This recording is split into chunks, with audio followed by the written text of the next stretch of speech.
Welcome to the channel YouTube. This is the type of video that I've been looking for. I've been saying this in all my Eurovision reactions that I need to know how does the Eurovision work. I did some research also. Yeah, it's Europe. It's mostly I think countries of Europe, yeah. But there's a big five. I'm not sure. I think it's France, Italy, Germany. I think there's two other. I don't know the other two. But yeah, but here's the video that I really wanted to, because no one was explaining to how the Eurovision works. I've reacted to a lot of Eurovision videos. I even have a folder to all my Eurovision reactions. I'll drop it down below. So let's get this video can get to 1 like. I'm reacting to another Eurovision reaction. This video is sponsored by Piano. The Eurovision Song Contest is a competition where various European and sometimes... These are the European parties. Wait, oh yeah, I read that other, not only Europe, it's from other, almost I said other provinces, other continents, bro. Look, there's Australia, Israel is Europe, yeah. Okay. Sometimes not European countries enter an original song. Wait, Israel in Europe? Oh man, Israel's in Africa.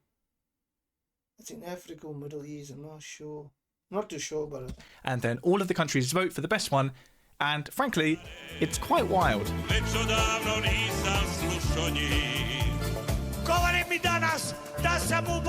This is in 2008, bro. This is an old competition, bro. It's in 2008 already.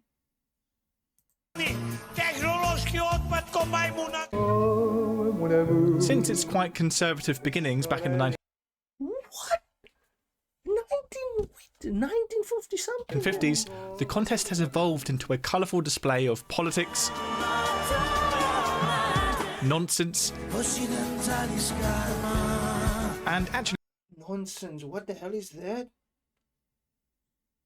What are they trying to symbolize there? Also sometimes some pretty good music.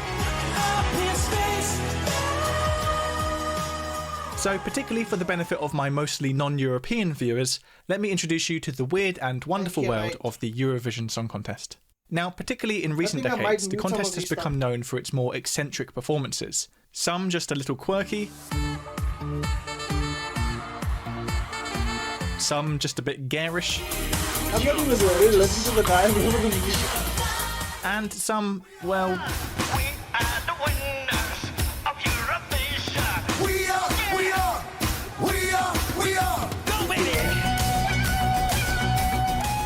But even if the weirder, eye-catching performances are the ones that get a lot of attention, the songs that go on to win the contest are usually a bit more ordinary.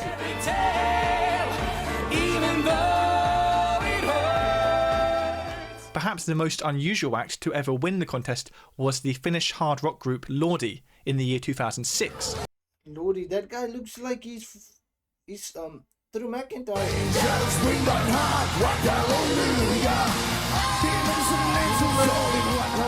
And I'm not saying they were unusual just because of their demonic costumes. Lordi winning the contest was also unusual because they were playing rock music. Rock songs rarely make an appearance at Eurovision, let alone win. The only other rock song that's won the contest was Ziti I Buoni by Italian band Maneskin in 2021. Maneskin, I know of Maneskin, yeah. That band I know of.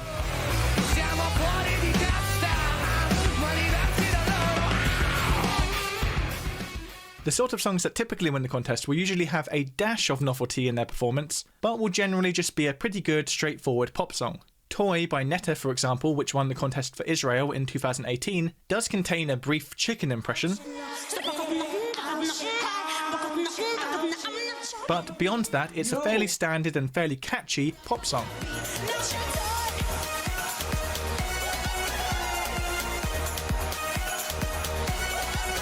And also, side note, if you're thinking right now, that song sounds a lot like Seven Nation Army by the White Stripes, well, you're not alone. Universal Records also spotted the likeness, and after threatening legal action, Jack White... That's crazy, bro. The copyright things are evil. White was credited on the song. So, in a roundabout way, the White Stripes kind of co-wrote a Eurovision winning song. Nowadays, most Eurovision entries, including most winning songs, will tend to be sung in the English language, regardless of which country they're actually representing. But this is a fairly modern trend. For the first couple decades of the contest, every winning song was actually sung in the country's native language. I think because they are getting a more universal fan, so to put it in English, more people would understand what everything is about. Everything is about, you know. The first winning song not to be sung in the act's native tongue was 1974's Waterloo, sung by Eurovision's greatest success story, ABBA. I was defeated, you won the war. Have a father. ABBA aren't the only act, though, to have been launched to international success by Eurovision. In 1988, a French-Canadian singer called Celine Dion represented Switzerland at Eurovision and won. My favorite singer, bro, Celine Dion, has been on Eurovision, and she's from Switzerland. I thought she was from Spain or something, bro. But why is she representing Switzerland? Celine Dion. Does that sound Swiss to you? Won.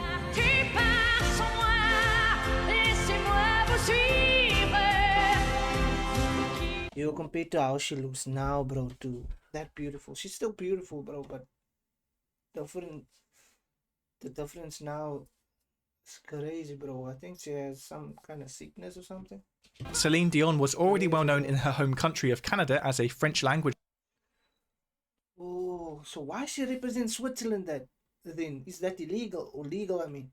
singer, but it wasn't until after winning Eurovision that she started releasing English language music and became the global megastar that she is today. Another now household name to appear at Eurovision before they had quite made it is Olivia Newton-John, who represented the UK in 1974.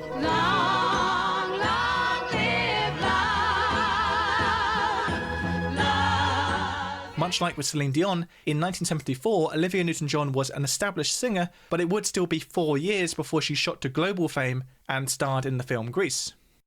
Now, if you're thinking, wait, how did Canadian Celine Dion represent Switzerland? Well, a Eurovision contestant doesn't have to be from the country that they are representing. I can go represent any country, bro. Who's Florida? San Marino, bro. That is crazy. For example, American rapper Flo Rida represented San Marino in 2021, alongside Italian singer Senhit. Flo Rida is one of many established artists who made an appearance at Eurovision. Although the song they perform at the contest must be a brand new composition, the performer doesn't have to be some little known or unknown artist. Many already very well established artists have appeared at Eurovision, including Cliff Richard, who represented the UK in 1968 and 1973. So it actually has to be a little new song. So this is a big platform to make you song popular now. That's it, crazy, bro. They should do this African Vision or a World Vision or something like that. And Katrina and the Waves, who were known for their 1980s hit Walking on Sunshine, who won Eurovision for the UK in 1997.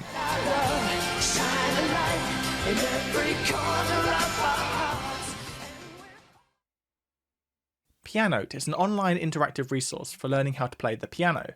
You might already be familiar with Pianote's YouTube channel, but they also have an excellent online service where you can access tons of exclusive videos and resources to help you not only learn songs, but develop skills which you can then apply across your playing. Pianote have a massive library of classic songs that you can learn, and the best thing is that when you're learning from the sheet music, it's synced to the original record to help you work out where you are in the song. And you can even adjust the speed of the playback, add a metronome, and create practice loops to help you master particularly tricky sections. Piano looks so complicated, bro. I wanted to learn piano, but also, a subscription to Pianote gives you full access to their sister services Drumeo, Guitario, and Singio, making it really good value for money. To learn more about Pianote, follow the link in the description, and do consider subscribing to their YouTube channel. The country to have won Eurovision the most is Ireland, Sweden, France, Luxembourg, United Kingdom, Netherlands. Okay. Sweet names up Ireland. there. And 3 of those Irish wins are actually thanks to one person, Johnny Logan. Johnny Logan is not only the only performer to have won Eurovision twice, performing Ireland's winning song in both 1980 and 1987, but he also composed Ireland's 1992 winning song. Ireland is also the only country to have won the contest 3 years in a row, winning Eurovision 92, 93 and 94. Wow. In fact, some have speculated that in 1995, Ireland intentionally entered a lackluster song to avoid winning the contest a 4th time in a row. Wow. They were being too generous right now, bro. They should have gone on and won it 4 times, bro.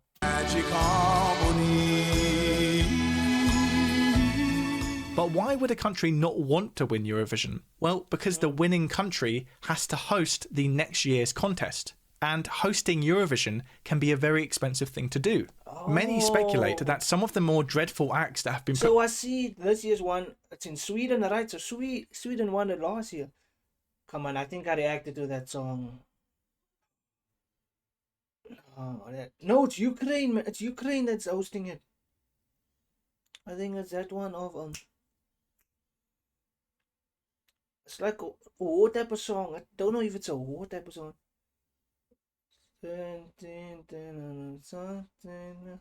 Something of Mama. Something of I know, but it was blocked on my channel, so I couldn't like upload it. I had it first and then I removed it and then I uploaded it again and then I didn't want to come on. But I think it's Ukraine that won it last season. Put forward to Eurovision over the years were intentionally bad terms, because the country didn't want to risk winning and therefore having to host the contest. This is particularly the case for the so-called Big Five. Although the main spectacle of Eurovision is the grand finale, most countries who enter the contest have to first qualify. So this is a qualification round, bro. This is dope. In a semi-final. But the Big Five, France, Germany, the UK, Spain and Italy, automatically qualify for the grand finale due to these countries' large monetary contribution to the running of the contest. This means that if one of those Big Five don't want the hassle and expense of hosting Eurovision next year, they might intentionally enter a mediocre song. Now, the system by which countries are voted for has changed. Oh, that's why the songs are sometimes funny or like just someone just doing their own thing, bro. That is crazy, guys, but I understand it comes to money. Over the years, but it's generally some sort of mix of a professional jury and votes from the general public. The rules and structure of Eurovision have changed many times during the contest's almost 70-year history. An interesting example of the rules having to change actually was after the 1969 Eurovision, where 4 different countries, the UK, Spain, the Netherlands and France, all won the contest. They were all joint winners of Eurovision. This is because they all scored the same amount of points and no tiebreaker rule had been introduced to the contest yet. Needless to say, the next year a tiebreaker rule was introduced. Now, getting over 30 different countries to all compete against each other in a song contest is going to result in some politics. Of course, it's well known that certain countries will always vote favourably for their close allies. For example, Greece and Cyprus always vote for each other, and the UK and Ireland often swap votes. But more notably, in years where Eurovision takes place against... I think this song... No, that song won the other year. These at Kalkush. Stefani. I'm a Stefani. That's the song I was talking about. More politically charged world events, you can often see those events reflected in the voting. For example, last year, Ukraine won Eurovision. And although there's... I was right! But why is it 2022 then? How does it work? We're 2024, but we are going on 2022. Is it 2 years apart or what? The song was good, and Ukraine have won the contest before. It's probably not a coincidence that they won in the year 2022. Likewise, the first Eurovision Song Contest that took place after Brexit had completed, which was 2021, the UK scored the dreaded nil points. And the United Kingdom gets from the public 0 points. Of course, it can be hard to tell conclusively how much politics... Oh, that is crazy! 0 points!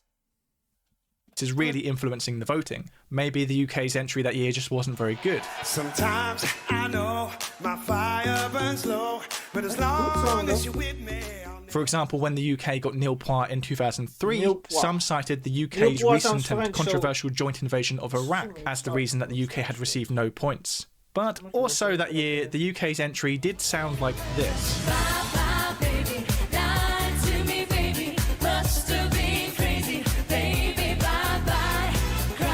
So maybe it's not all about politics. Eurovision performances have often been used as a platform for raising awareness and visibility of That is issues and cool. That's causes. a good thing to Perhaps use most it. notably, Eurovision has increasingly become a fantastic champion of LGBT plus pride. Various openly LGBT acts have appeared at Eurovision. For example, drag queen Conchita Wurst won the 2014 contest for Austria.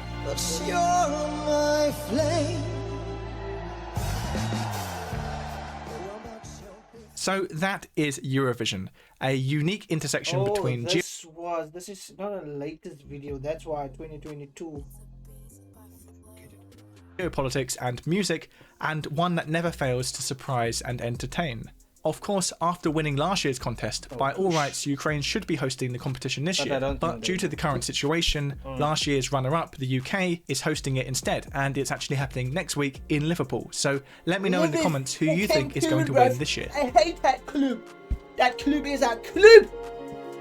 That's not my club, that. But yeah, that is it, bro. That is it. So I have a better understanding now, and that's gonna make it more interesting now. Ooh. I can't wait to react to more Eurovision. So guys, drop the links down below what country I should check out. Drop it. So yeah, we in for it.